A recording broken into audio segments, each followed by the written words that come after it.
Greetings, y'all. So today I come to you with a short story. And I want to see if within this short story you can find the message. Right, remember from the movies, the message?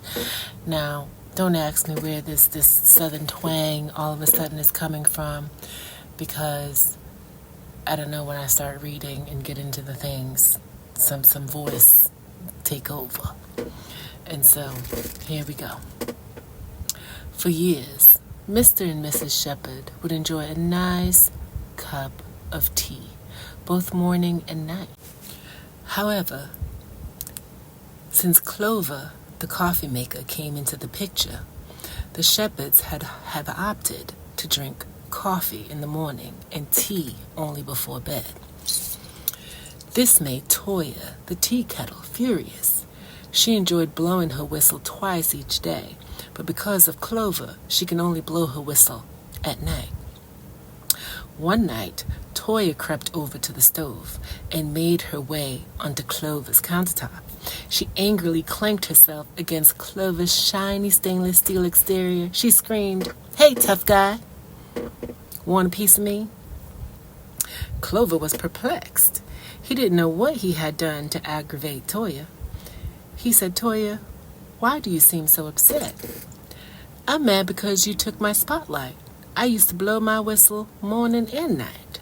But now, thanks to you, the Shepherds drink coffee every morning," replied Toya.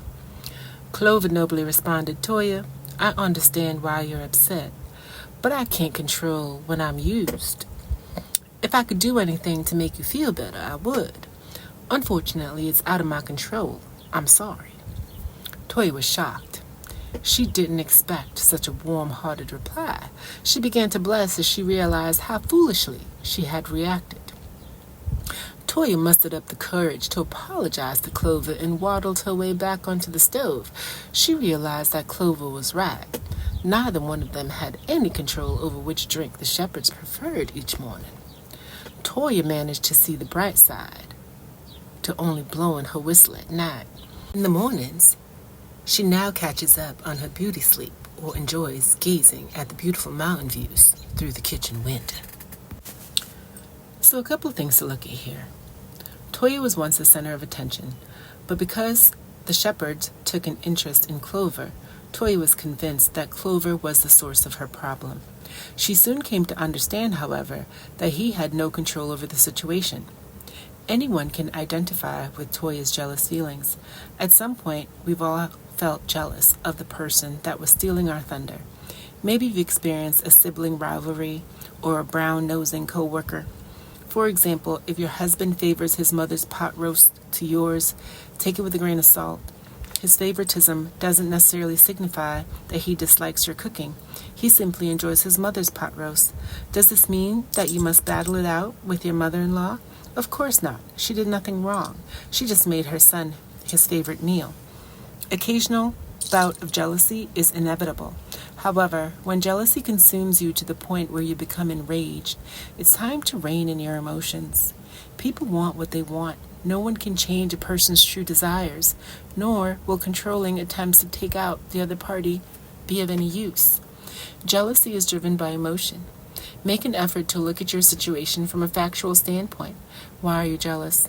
Has someone wrongfully taken your place? If so, make your thoughts known in an articulate manner. However, if your jealousy stems from personal insecurity, it's important to swallow your pride and put jealousy aside. Ask yourself these questions. Does my jealousy stem from my personal insecurities? How can I productively deal with jealous emotions? How do I react when I'm feeling jealous of another person? Think about these questions.